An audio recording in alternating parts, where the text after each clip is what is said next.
नमस्कार दोस्तों, मैं लक्ष्मण शर्मा टेक्निकल एक्सपर्ट आप सभी विद्यार्थियों का हमारे इस YouTube चैनल पर आपका स्वागत अभिनंदन करता हूं। देखिए दोस्तों कि हम पहले लेसन को हमारे कंप्लीट कर चुके हैं साहब। पहले लेसन को मैं 7 वीडियो में कंप्लीट आपको कर चुका हूं। आज आपके अकॉर्डिंग ही, आपकी डिमांड के अकॉर्डिंग ही दूसरा लेसन मैंने लिया है।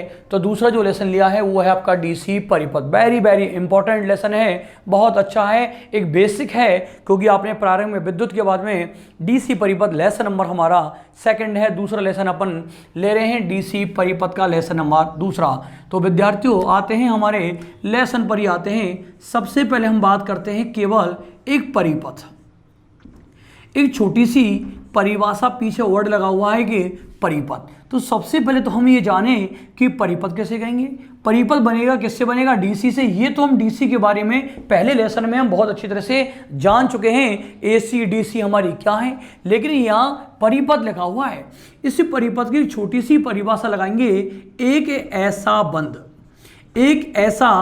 बंद डीसी मार्ग, और डीसी मार्ग जिसमें से विद्युत धारा आसानी से प्रवाहित हो जाती है, उससे केवल हम क्या कहेंगे? परिपथ कहेंगे। दोस्तों क्या कहेंगे? परिपथ कहेंगे। दोबारा परिभाषा पे हम ध्यान दे रहे हैं, परिभाषा को दोबारा समझा रहा हूं। केवल परिपथ किसे कहेंगे? एक ऐसा बंद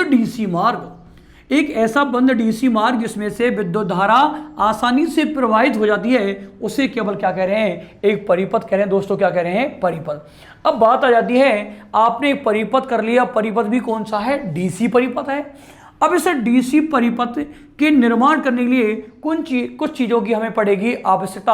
अरे क्या पड़ेगी? आवश्यकता। मतलब डीसी परिपथ की मौलिक आवश्यकताएं क्या क्या हैं? जैसे उदाहरण के लिए मैं समझाऊं, आप एक सब्जी बना रहे हो साहब, मैंने कहा दोस्तों मैं आज आपके रूम पर आ रहा हूं, आपके कमरे पर आ रहा हूं, तो मुझे क्या खिलाओगे? तो आपने कहा कि गुरुजी आपकी फेवरेट सब्जी बता दो। तो मैंने कहा या तो आलू काजू की सब्जी है या आलू पनीर है, मेरी फेवरेट सब्जी है। तो पहले उस सब्जी की मौलिक आवश्यकता क्या है? या तो काजू होना चाहिए, उसमें आलू होना चाहिए, या पनीर की बना रहे तो पनीर होना चाहिए। उसी प्रकार से एक डीसी परिपथ के निर्माण करने के लिए किन किन चीजों की क्या पड़ती है? आवश्यकता। तो परिपथ की मौलिक आवश्यकता है हमारा टॉपिक है साहब, परिपथ की मौलिक आवश्यकताएं दोस्तों। और हम बात कर रहे हैं कि हमारी परिपथ की जो मौलिक आवश्यकता है ये कौन कौन सी रहेंगी साहब। बहुत ही इंपॉर्टेंट है, हर पेपर में इस टॉपिक में से क्वेश्चन बिल्कुल आता है। चाहे डीएमआरसी की बात कर लो, चाहे टेक्निकल हेल्पर की बात कर लो, प्रत्येक में क्वेश्चन पूछा जाता है कि परिपथ की निम्न में से मौलिक आवश्यकता है या परिपथ की निम्न में से मौलिक आवश्यकता नहीं है साहब। तो हम बात करेंगे परिपथ की टोटल मौलिक आवश्यकताओं की बात करेंगे। तो हमारी टोटल मौलिक आवश्यकता कितनी होंगी? 5 रहेंगी दोस्तों। कितनी होंगी? 5 रहेंगी साहब। एक परिपथ के निर्माण करने के लिए टोटल मौलिक आवश्यकता कितनी रहेंगी? 5। कौन से परिपथ के लिए? एक डीसी परिपथ की हम बात करने जा रहे हैं। तो सबसे पहले हम बात करते हैं, मुझे सबसे पहले क्या चाहिएगा? सप्लाई स्रोत। पहली मेरी जो मौलिक आवश्यकता है वो है सप्लाई स्रोत। अरे दोस्तों विद्यार्थियों ध्यान देना कि उस परिपथ के निर्माण करने के लिए किन किन चीज़ों की आवश्यकता पड़ रही है। तो आपने कहा 5 चीज़ें चाहिए साहब मुझे।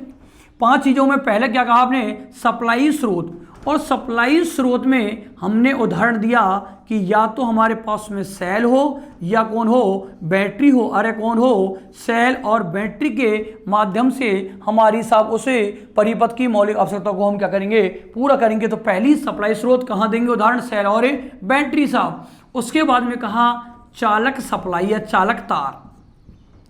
और चालक तार में आपने कहा कि चालक तार में दूसरी युक्ति होगी चालक युक्ति, और चालक युक्ति में आपने कहा तार और केबल। अरे क्या होंगे? तार और केबल। मतलब विद्युत धारा को एक स्थान से दूसरे स्थान तक ले जाने के लिए तार और केबल।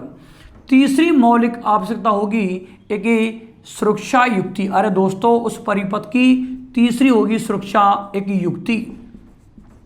सुरक्षा युक्ति में बात करेंगे या तो हमारे पास में होना चाहिए फ्यूज, और यह हम बात करेंगे MCB miniature circuit breaker. MCB miniature circuit breaker.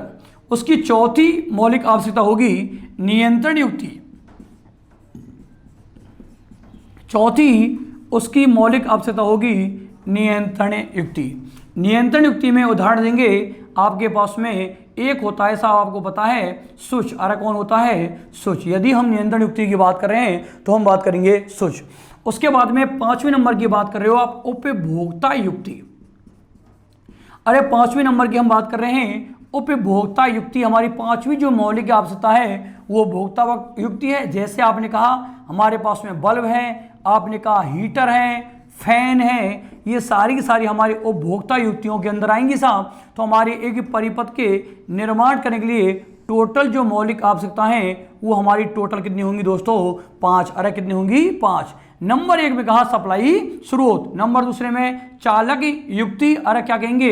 चालक युक्ति, नंबर 3 में सुरक्षा युक्ति, नंबर 4 में नियंत्रण युक्ति और नंबर 5वें में उपभोक्ता युक्ति। सप्लाई स्रोत को देखा जाएगा, कहाँ देखेंगे? सेल और बैटरी में। सप्लाई स्रोत को कहाँ देखेंगे? सेल और बैटरी में। चालक युक्ति को देखा जाएगा तार और केबल के माध्यम से।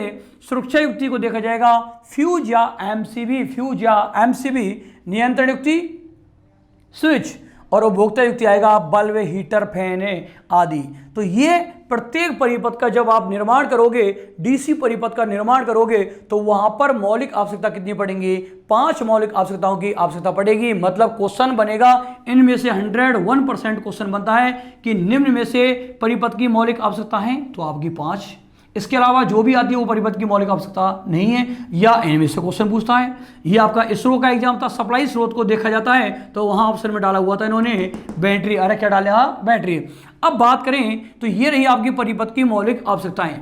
अब हम बात करेंगे अगले टॉपिक में डीसी परिपथ के प्रकार। अरे हम बात कर रहे हैं दोस्तों डीसी परिपथ के प्रकार कि हमारे डीसी परिपथ के प्रकार कितने होते हैं। अरे डीसी परिपथ जो हम बात कर रहे हैं, इससे डीसी परिपथ ये कितने प्रकार के हैं? तो आपने कहा कि डीसी परिपथ हमारे कितने प्रकार के होंगे? 4 प्रकार के रहेंगे साहब। कितने प्रकार के? 4 प्रकार के। सबसे पहले कहा आपने एक बंद परिपथ। अरे दोस्तों क्या कहा? बंद परिपथ मतलब एक क्लोज सर्किट। अरे क्या नाम दिया है? क्लोज सर्किट है हमारा। अरे दूसरे को का नाम दिया आपने एक खुला परिपथ। दोस्तों दूसरा परिपथ का नाम है एक खुला परिपथ, जिसे कहेंगे एक ओपन सर्किट। अरे क्या कहेंगे? Open circuit. तीसरे को नाम दिया एक लघु पथित परिपथ। एक लघु पथित परिपथ मतलब बोलेंगे एक शॉर्ट परिपथ। अरे क्या बोलेंगे? से एक शॉर्ट परिपथ बोलेंगे दोस्तों। और चौथे परिपथ में बोलेंगे हम एक क्षरण परिपथ। अरे क्या बोलेंगे? क्षरण परिपथ मतलब एक लीकेज परिपथ रहेगा साहब। कौन सा रहेगा? हमारा लीकेज परिपथ रहेगा। तो डीसी परिपथ हमारे मूल रूप से कितने प्रकार के? 4 प्रकार के साहब। कितने प्रकार के? 4 प्रकार के। नंबर 1 बंद परिपथ, नंबर 1 बंद परिपथ, नंबर 2 एक खुला परिपथ, नंबर 3 लघु पथित या ऐसे बोल रहे हैं शॉर्ट परिपथ, क्योंकि किताबों में लिखा मिलेगा आपको शॉर्ट परिपथ, जिसे यहाँ पर हिंदी में बोलते हैं लघु पथित परिपथ। चौथा किताबों में मिलेगा आपको लीकेज परिपथ, जबकि उसको हम क्या बोलेंगे? क्षरण परिपथ। क्योंकि आप कहते हो कि गुरुजी क्षरण परिपथ कभी नाम ही नहीं सुना था, ये क्षरण परिपथ क्या है गुरुजी?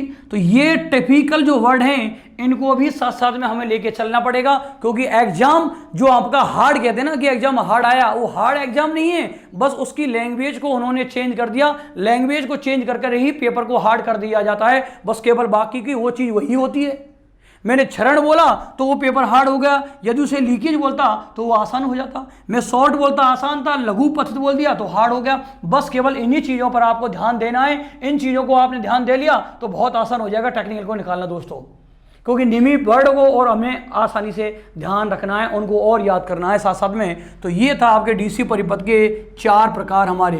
अब एक एक परिपथ की हम बात करते यहाँ से चले जाएंगे, तो जिसमें पहले नंबर का ले रहे हैं एक बंद परिपथ, एक क्लोज सर्किट की बात करते हैं साहब। एक डायग्राम के द्वारा हम एक एक परिपथ को क्लियर करेंगे दोस्तों, बहुत अच्छी तरह से। लगातार बोर्ड आपके बोर्ड पर ही ध्यान दें, लगातार बोर्ड पर रहें, अपनी वीडियो को लगातार आपने जो नोट्स बनाए लेसन बाय लेसन, आप कह रहे हो गुरुजी लेसन बाय लेसन, बिल्कुल इसी प्रकार से लगातार वीडियो में डालता रहूंगा। तो हम बात कर रहे हैं, पहला हम परिपथ ले रहे हैं एक बंद परिपथ, और बंद परिपथ जिसे बोला आपने इंग्लिश में बोल दिया इसे एक क्लोज सर्किट। अरे दोस्तों इसे बोल दिया एक क्लोज सर्किट, क्योंकि इंग्लिश के वर्डों को भी साथ साथ में लेते चलना, क्योंकि मैं कुछ विद्यार्थियों के लिए, डिप्लोमा वालों विद्यार्थियों के लिए बताना चाह रहा हूं पढ़ाने से पहले, बंद परिपथ पढ़ाने से पहले जो अपने डिप्लोमा वाले विद्यार्थी हैं उनके लिए भी बहुत बड़ी खुशखबरी है दोस्तों। और क्या है, बहुत बड़ी खुशखबरी है। क्यों? क्योंकि ITI वाले विद्यार्थियों के लिए नौकरी की कमी नहीं रहती है। चाहे लोको पायलट की बात कर रहे हो, चाहे DMRC की बात कर रहे हो, चाहे टेक्निकल हेल्पर की बात करो, किसी की बात कर रहे हो, तो ITI वाले विद्यार्थियों के लिए नौकरी की कमी नहीं रहती है। इधर से JEE का जो फॉर्म लगाते हैं वो लगाते हैं आपके BTech वाले लड़के। अब जिन विद्यार्थियों ने डिप्लोमा बीच में, जिन्होंने ITI के बाद में डिप्लोमा कर रखा है या 10th के बाद में उन्होंने डायरेक्ट डिप्लोमा किया है, तो वो विद्यार्थी क्या करें, उनसे JEE वाला पार्ट छीन लिया गया था। तो वो विद्यार्थी कभी भी कोई फॉर्म ही नहीं लगा पा रहे, उनके पास तो कोई गवर्नमेंट की जॉब ही नहीं है। वो ये कहते थे कि गुरुजी हमने तो डिप्लोमा गलत कर लिया, हम ITI कर लेते तो बेटर रहते।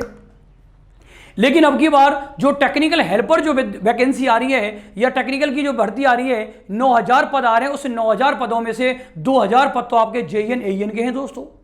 उस JEE AEN में हमेशा BE वाले फॉर्म भरते थे वो दोस्तों। अरे कौन भरते थे? BTech वाले फॉर्म भर रहे थे आज से पहले तक। चाहे 2011 की बात कर लो, 2013 की बात कर लो आप, तो हमेशा BE वाले बात कर रहे थे। लेकिन अब की बार इन 2000 पोस्टों में दोस्तों, अरे दोस्तों डिप्लोमा वाले, अरे कौन से भरेंगे? डिप्लोमा प्लस कौन भरेंगे? BE वाले फॉर्म लगा पाएंगे। तो डिप्लोमा वाले विद्यार्थियों के लिए बहुत बड़ी एक अच्छी खबर है ये। और अच्छी खबर क्या है कि वो 2000 जो पोस्ट आ रही है, इस 2000 पोस्ट के अंदर दोनों ही फॉर्म लगा पाएंगे। डिप्लोमा वाले भी फॉर्म लगा पाएंगे और BTech वाले भी फॉर्म लगा पाएंगे। अब हम बात करें, इन्होंने एक और खुशखबरी डिप्लोमा वालों को साथ साथ में यहां पर दे दी।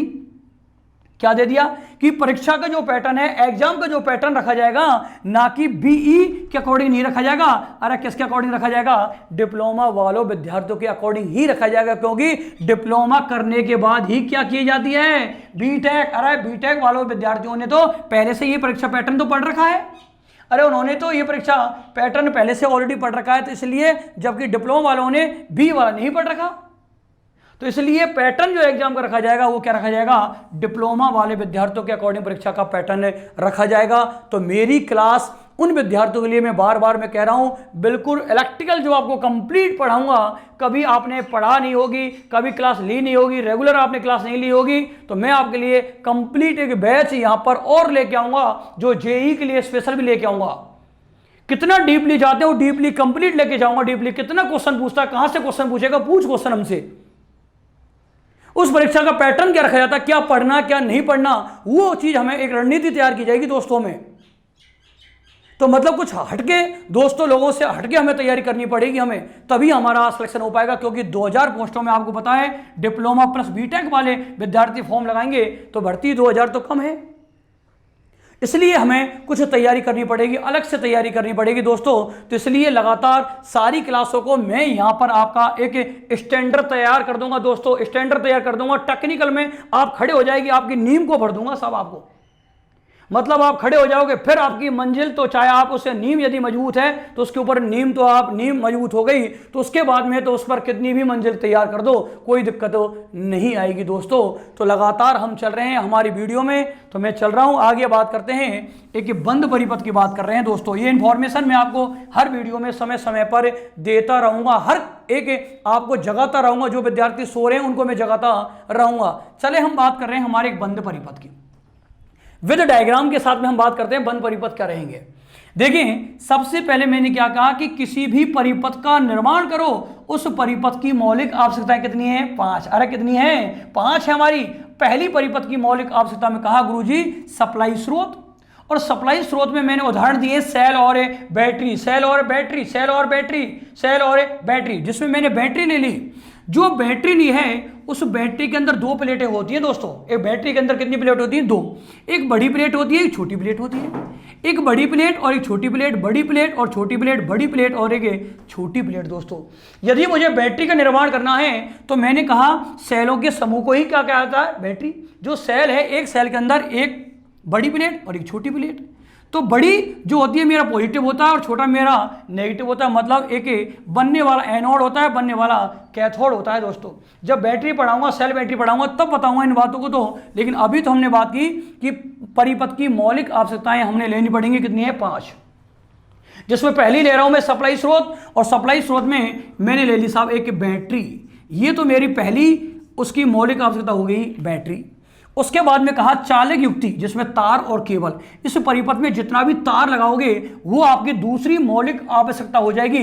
क्या हो जाएगी साहब? आपकी चालक युक्ति हो जाएगी दोस्तों।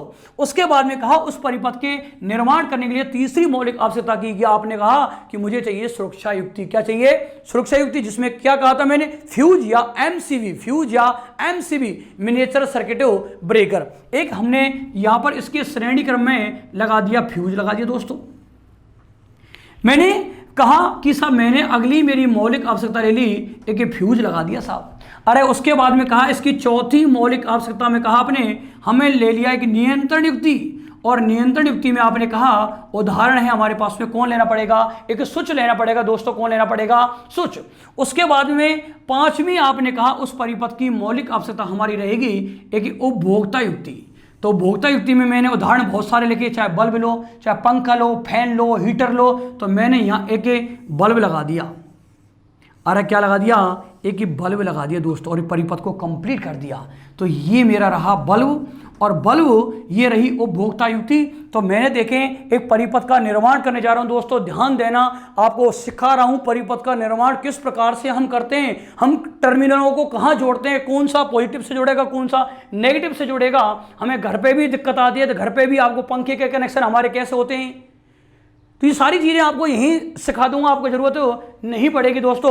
तो आ जाओ इस बोर्ड पर आ जाओ। मैंने क्या कहा, एक परिपथ कोई सा बनाओ, चाहे बंद बनाओ, लीकेज बनाओ, शॉर्ट बनाओ, कोई सा भी परिपथ बनाओ, उस परिपथ की मौलिक आवश्यकता कितनी है? 5। अरे कितनी है? 5 है। तो दोस्तों हम बात करें उस परिपथ के निर्माण करने के लिए हमारी मौलिक आवश्यकता कितनी है? 5। अरे कितनी है? 5। मैंने कहा सप्लाई स्रोत, सप्लाई स्रोत में मैंने क्या ले ली? बैटरी। मैंने कहा एक चालक युक्ति, तार और केबल। मैंने कहा सुरक्षा युक्ति, एक फ्यूज। मैंने कहा स्विच, एक नियंत्रण युक्ति, और बल्ब हो गया मेरा उपभोक्ता युक्ति। अब हम बात करें, ये केवल एक परिपथ नाम दिया।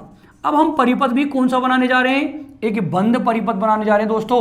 कौन सा बनाने जा रहे हैं? एक बंद परिपथ बनाने जा रहे हैं। परिपथ की परिभाषा में देखें, आओ बोर्ड पर, मैंने स्विच को मैंने बंद किया यहां से। अरे स्विच को क्या किया? मैंने बंद किया।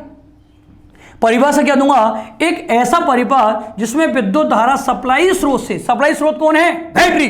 अरे एक ऐसा परिपथ जिसमें विद्युत धारा सप्लाई स्रोत से होती हुई उपभोक्ता युक्ति तक पहुंच जाती है, ऐसा परिपथ कहलाएगा बंद परिपथ। क्या कहलाएगा? बंद परिपथ। परिभाषा को दोबारा समझना दोस्तों, बोर्ड पर आ जाओ, दोबारा परिभाषा लेके चल रहा हूं मैं। एक ऐसा परिपथ जिसमें विद्युत धारा सप्लाई स्रोत से होती हुई उपभोक्ता युक्ति तक पहुंच जाती है, परिपथ कौन सा कहलाएगा? बंद परिपथ। जैसे बात कर लें, उदाहरण देते हैं दोस्तों, जैसे बात कर लें, जैसे आपने कहा बल्ब का जलना। अरे दोस्तों उदाहरण दे दिया मैंने, बल्ब का जलना। बल्ब जल रहा है, कौन सा परिपथ है मेरा? एक बंद परिपथ है। अरे मैंने कहा दोस्तों फैन का चलना। अरे किसका चलना?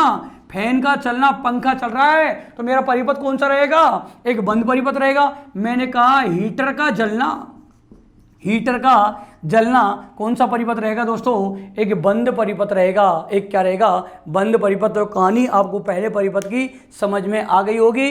बंद परिपथ में जैसे आपने उदाहरण दिए, बल्ब का जलना, फैन का चलना, हीटर का जलना, ये कौन सा परिपथ पढ़ा आपने? एक बंद परिपथ, एक क्लोज सर्किट। अगली क्लास में हम जानेंगे हमारा एक लघु परिपथ क्या रहेगा, शॉर्ट परिपथ हमारा क्या है, बंद परिपथ के बाद में हम लीकेज परिपथ, और तीनों परिपथों की हमारी नेक्स्ट वीडियो में लगातार बात करेंगे। तो दोस्तों मैं आपसे यही कहना चाहूँगा, जिन विद्यार्थियों ने चैनल को सब्सक्राइब नहीं किया है तो इस चैनल को सब्सक्राइब कर लो, लाइक करो, कमेंट करो, शेयर करो, ज़्यादा से ज़्यादा शेयर करो, जिससे मैं बहुत जल्दी ऑनलाइन आ सकूं आपके बीच में। तो लगातार हम बने रहेंगे इस डीसी परिपथ लेसन नंबर 2 में। तब तक के लिए नमस्कार दोस्तों।